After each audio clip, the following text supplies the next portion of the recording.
శ్రీ గురుభ్యో నమః, శ్రీ మాత్రే నమః. వెల్కమ్ టు విఎంకే ఆస్ట్రో న్యూమోలా ఛానల్. రాహుకేతులో రాశి మార్పు వల్ల మిథున రాశి వారికి, మిథున లగ్నం వారికి ఇలాంటి శుభాశుభాలు కలగబోతున్నాయో చూద్దామండి. మిథున రాశికి అధిపతి బుధుడు. మిథున రాశిలో మృగశిర 3-4 పాదాలు, ఆరుద్ర 4 పాదాలు, పునర్వసు 1, 2, 3 పాదాలు, మొత్తం 9 నక్షత్ర పదాలు ఉంటాయండి. సో వీరందరికీ కూడా మన చెప్పుకోండిక రాహుకేతు గోచార ఫలాలు వర్తిస్తాయండి. రాహుకేతులు ఎందుకు ఇంత ఇంపాక్ట్ ఉంది, ఎందుకు ఇలా చెప్పుకుంటున్నాం అన్నప్పుడు, రాహుకేతులు సహజంగా ఒక్కో రాశిలో 1.5 సంవత్సరం పాటుగా ఉంటారండి.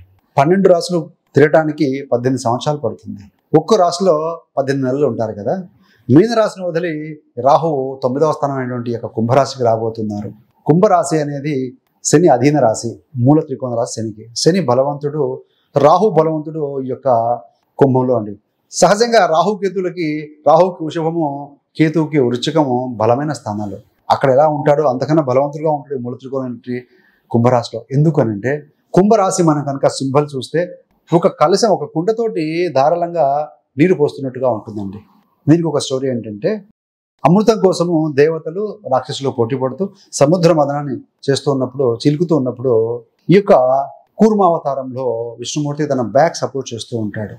సో అక్కడ సముద్ర మదనం తర్వాత ఏమేమి వస్తాయి అంటే, ముఖ్యంగా లక్ష్మీదేవి, కామధేనువు, కల్పవృక్షము, అదేవిధంగా అమృత కలశం. అంటే ఈ యొక్క అమృతం, ధన్వంతరి భగవానుడు అమృత కలశాన్ని తీసుకొని దేవతలకి రాక్షసులకి సమానంగా పంచాలని వస్తూ ఉంటారు.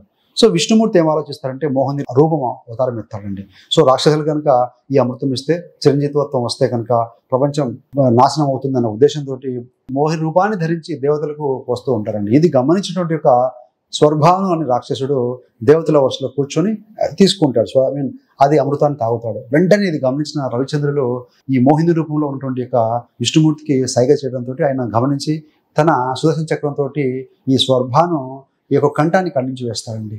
సో ఆ మొండెం పై భాగం రాహు అవుతారు, మొండెం కింది భాగము ఈ యొక్క కేతు అవుతారు. అందుకని రాహుకు తెలివి ఎక్కువ ఉంటుందండి. రాహుకు డిజైర్ కారకుడు. సుఖము, భోగము, సంపద, పేరు ప్రతిష్టలు ఎట్టి పరిస్థితుల్లో సాధించాలనే తపన ఇవన్నీ అధికంగా ఉంటాయండి. అధిక శ్రమ ఇవన్నీ ఉంటాయి. కేతువు మొండెం కింది భాగం మోక్షకారకుడు. రాహువు అత్యాశకారకుడు అయితే కేతువు నిరాశకారకుడు అనమాట. రాహు నైరుతి భాగాన్ని ఇండికేట్ చేస్తాడు వాస్తుపరంగా. సో ఈశాన్య భాగాన్ని ఇండికేట్ చేసేది కేతు అన్నమాట. సో ఈ కలియుగంలో రాహుకేతులకు అత్యంత ప్రభావం చూపిస్తారు వాళ్ళు. గురుడులాగా రాహుకేతులు కూడా 5, 7, 9 దృష్టిలు ఉంటాయని చెప్పాలి. బాగానే ఉంది. సో అక్కడ ఏంటంటే ధన్వంతరి ఇక్కడ కలశంతో అమృతం పోస్తూ ఉంటారు కదా, అదే సింబల్ ఇక్కడ కూడా మన కుంభం ఉంటుంది. అందుకనే ఇక్కడ రాహు ఇక్కడ బలవంతుడు.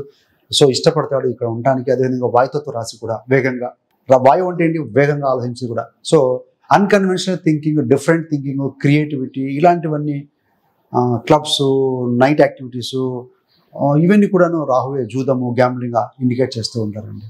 మొత్తంగా మిథున రాశి వారికి 10వ స్థానాన్ని వదిలి రాహు 9వ స్థానంలోకి వస్తున్నారు. అసలు రాహుకేతులు ఎవరి ఫలితాలు ఇస్తారు? రాహుకేతు గ్రహాలు కాదు. సో ఇక్కడ ఏంటంటే ఈ రవిచంద్రుల యాక్సిస్లో తిరుగుతూ ఉన్నప్పుడు ఈ యొక్క ఉత్తర ధ్రువాన్ని, నార్త్ నోడుని రాహు ఇండికేట్ చేస్తే, సౌత్ నోడు దక్షిణ బిందువుని ఈ యొక్క కేతుగా పరిగణింపబడుతుందండి. రాహుకేతులు ఏ రాశిలో ఉంటే ఆ రాశి ఫలితాన్ని ఇస్తారు, ఏ నక్షత్రం మీద ఉంటే ఆ నక్షత్ర ఫలితాన్ని ఇస్తారు, ఏ గ్రహంతో కలిసి ఉంటే ఆ గ్రహం యొక్క ఫలితాన్ని ఇస్తారు, ఏ గ్రహాలు కనుక రాహుకేతులను చూస్తుంటే వారి ఫలితాలను ఇన్ని రకాలుగా ఇస్తూ ఉంటారు. ఇన్ని రకాలుగా బేరీజ్ చేసుకొని మళ్ళీ ఫలితాలు చెక్ చేసుకోవాలి. మరి రాహు 9వ స్థానంలో ఉన్నారు. 9వ స్థానం బహుదూరం, విదేశీ, దూర ప్రాంత ప్రయాణాలు ఇవన్నీ ఇండికేట్ చేస్తూ ఉంటాయి. హైయర్ ఎడ్యుకేషన్, సైకాలజీ, పీజీ లాంటి విద్య ఇవన్నీ కూడానండి. మరి ఆ ఇంటి ఓనర్ శని ఎక్కడ ఉన్నారు? 10వ స్థానంలో ఉన్నాడు. అంటే 10వ స్థానం ఫలితం కూడా ఇస్తుంది. 10 అంటే ఉద్యోగం, 9 అంటే ఉద్యోగ మార్పు, ఉద్యోగంలో మార్పు, విదేశీ కంపెనీలకు పనిచేయటం, విదేశాల్లో సెటిల్ అవ్వడం, పిఆర్ లాంటి సమస్యలు సాల్వ్ అవ్వటం లాంటివి జరుగుతూ ఉంటాయండి. మరి మీ యొక్క రాశిలో గురుగ్రహం కూడా 18 మే నుంచి వస్తున్నారు కదా. రాహుకేతులు 18 మే 2025 నుండి డిసెంబర్ 4, 2026 వరకు దాదాపుగా 1.5 సంవత్సరం పాటుగా రాహు కుంభంలో, కేతు సింహంలో ఉంటారు కదా. దాదాపుగా 3 రోజుల తేడాతో గురుడు కూడా రాశిలోకి వచ్చి, రాహుకు 5, 7, 9 దృష్టిలు ఉంటాయి. గురుడు కూడా అలానే ఉంటాయి. కాబట్టి గురుడు యొక్క దృష్టి రాహు మీద కూడా పడుతూ ఉంటుంది. గురుడు యొక్క దృష్టి 5వ స్థానం మీద, గురుడు యొక్క దృష్టి 7వ స్థానం మీద పడుతూ ఉంటుంది. అంటే ఏంటంటే మొత్తం మీద గురుడు యొక్క దృష్టి ఉంది కాబట్టి 9వ స్థానం మీద, 9 అంటే ఆధ్యాత్మికత లాంటివి ఉంటాయి. కాబట్టి ఒకవేళ మీ యొక్క జన్మజాతక చక్రంలో గురుడు, రాహుకేతులు బలహీనంగా ఉంటే అన్య మతాల మీద ఆసక్తి పెరగటం, కొందరు ఏదైనా దొంగ భావాలతోటి సత్సంగం వారితోటి వారిని ఫాలో అవడం లాంటివి జరిగే అవకాశం ఉంది. కాబట్టి ఏంటంటే జూపిటర్ కనుక బలంగా ఉంటే ఎలాంటి ఇబ్బంది లేదు. నెగిటివ్ ఎనర్జీస్ని సెటరేట్ చేసేవాళ్ళు గురుడు దృష్టి ఉంది, రాహు మీద ఉంది. కాబట్టి అంటే కొంత నెగిటివ్ ఇంపాక్ట్ తగ్గే అవకాశం కూడా బాగుందండి. జాబ్ విషయంలో చూస్తే సక్సెస్ అండ్ జాబ్ అండి. మీ యొక్క డ్రీమ్స్ డిజైర్స్ ఫుల్ఫిల్ చేసుకోగలుగుతారు. అదేవిధంగా మార్పు ఉంటుంది. వ్యాపారంలో కూడాను ఈ యొక్క కొత్త వ్యాపారం స్టార్ట్ చేయడం లాంటివి జరుగుతూ ఉంటాయి. అదేవిధంగా మీరు ఉద్యోగంలో ఏఐ టెక్నాలజీ వాడటం, అంటే చాట్ జీపీటీ లాంటివి కావచ్చు, రకరకాల ఏఐ టూల్స్ ఏవైతే ఉంటాయో వాటి ద్వారా వర్క్ చేయటం. హార్డ్ వర్క్ ఉన్నా కూడాను టెక్నాలజీ వాడుకొని హార్డ్ వర్క్ చేయాలంటూ ఉంటుందండి. ఫారెన్ ఇంటర్నేషనల్ కంపెనీస్ వర్క్ చేయడం. అదేవిధంగా స్టూడెంట్స్ అయితే పీజీ లాంటి విద్య, పిహెచ్డి లాంటి విద్యలో కూడా సక్సెస్ అవుతారు. డాక్టర్స్కి సంబంధించినటువంటి నక్షత్రం శతభిష అవుతుంది. రాహు అందులోనే ప్రయాణం చేస్తూ ఉంటారు. డాక్టర్స్ కూడా బాగుంటుంది. ఇవన్నీ కూడా ఉంటాయండి. రాహు యొక్క దృష్టి 5వ స్థానం మీద ఉంటుంది కాబట్టి so inter caste, inter religion వారితో కూడా ప్రేమ వ్యవహారాలు నడపడం లాంటివి కూడా ఆయన ట్రిగ్గర్ చేసే అవకాశం బలంగా ఉంటుంది. మరి 9వ స్థానంలో రాహు ఉన్నారు కాబట్టి ఆధ్యాత్మిక సాధన కూడా చేసే అవకాశం ఉంది. ఎందుకంటే గురుదృష్టి ఉంది. రాహు 9లో గురుదృష్టి లేకపోతే సో ఆధ్యాత్మిక స్పిరిచువాలిటీ మీద ఉండదు. కానీ బట్ గురుదృష్టి వల్ల ఏంటంటే లేటెస్ట్ ఎవరైతే గురువులు ఉంటారు ప్రైవేటర్స్, సో అలాంటి వారిని ఫాలో కావడం కూడా జరుగుతుందండి. మరి కేతువు ఎక్కడున్నారయ్యా అంటే రాహు చెప్పుకున్నాం, కేతు 3వ స్థానంలో ఉన్నారు. 3వ స్థానం అంటే ఏంటి? ధైర్యం, పరాక్రమం, విక్రమ భావం అంటాం.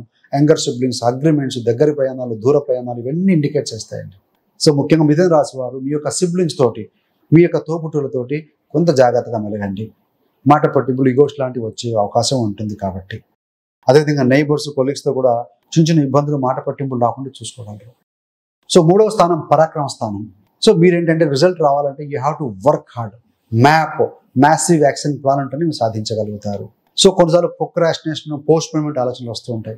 అవన్నీ కూడా పక్కన పెట్టేసి హ్యాపీగా డ్రీమ్స్, డిజైర్స్, గోల్స్ పెట్టుకొని దాని తగినట్టుగా ప్లాన్ ఆఫ్ యాక్షన్ పెట్టుకోండి. మీకు గురుబలం ఉంది కాబట్టి సాధించగలుగుతారు. స్మార్ట్గా వర్క్ చేయడం నేర్చుకోండి. డైనమిజం ప్రదర్శించండి. ఎఫిషియన్సీ పెంచుకోండి. కరేజ్ కలిగి ఉండాలండి. ముఖ్యంగా ఏదైనా సాధించాలంటే ఇవన్నీ కూడా మనము తెచ్చుకోవాలి. దగ్గర ప్రయాణాలలో కొన్ని చిన్న చిన్న ఇబ్బందులు ఉండే అవకాశం ఉంటుంది. ప్రయాణం చేస్తూ ఉన్నాం, ఏదైనా టూర్ వేసుకున్నాం, జాగ్రత్తగా మానిటర్ చేసుకోవడం ఇలాంటివన్నీ చేస్తూ ఉండాలి.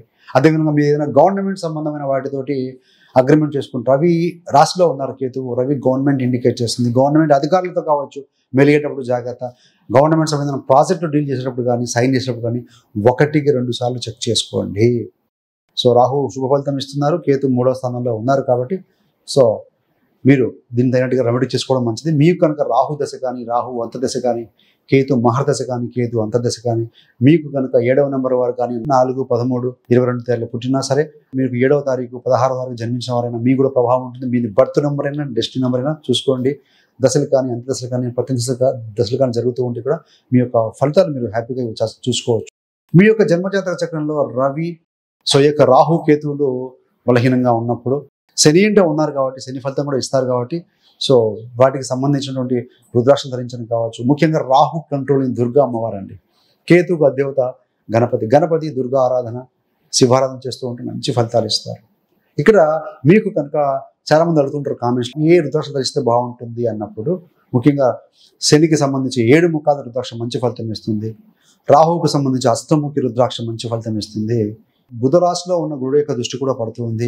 ఎలాగైతే కనుక మనం మిత్రాజికల్ స్టోరీ చెప్పుకున్నప్పుడు కూర్మావతారం విష్ణుమూర్తి తన బ్యాక్ సపోర్ట్ ఇస్తారు కదా. సో అందులో రాహుమయ జాలాన్ని కట్టడి చేయాలంటే విష్ణుమూర్తి కూడా అవసరం. అంటే మనం నారాయణుడు 10 ముఖాల రుద్రాక్ష కూడా ఫలితం ఇస్తుంది కాబట్టి ముఖ్యంగా మీరు ధరించాలంటే 3 రుద్రాక్షలు ఫలితం ఇస్తాయి. ఇలాంటి దశలో ఉన్నప్పుడు 7 ముఖాలు, 8 ముఖాలు, 10 ముఖాలు ఇవి మంచి పని చేస్తాయండి. మీకు ఇంకా మిథున రాశి వారికి మీ యొక్క జీవిత రహస్యాలు తెలుసుకోవాలనుకున్నప్పుడు పుట్టుక నుండి మరణం వరకు మిథున రాశి వారి జీవిత రహస్యాలు, అదేవిధంగా వీరు ఈ జన్మ రాశిలోనే ఈ రాశిలో ఎందుకు జన్మించాలని ఒక వీడియో కూడా చేయడం జరిగిందండి. ఆ వీడియో యొక్క లింక్ని కూడా మీకు డిస్క్రిప్షన్లో ఇవ్వడం జరుగుతుంది. మీరు కనుక గమనించగలిగితే మంచి విషయాలు అవగతమవుతాయి. So thanks for watching. ఇలాంటి మరిన్ని మంచి మంచి వీడియోల కోసం విఎంకే ఆస్ట్రోన్యూమాలజీ ఛానల్ సబ్స్క్రైబ్ చేసుకోగలరు. పక్కన ఉన్న బెల్ సింబల్ మీద క్లిక్ చేస్తే మీరు చేసే ప్రతి వీడియో కూడా నోటిఫికేషన్ ద్వారా మీ దాకా ఉంటుంది. సర్వేజన సుఖినో భవంతు. స్వస్తి.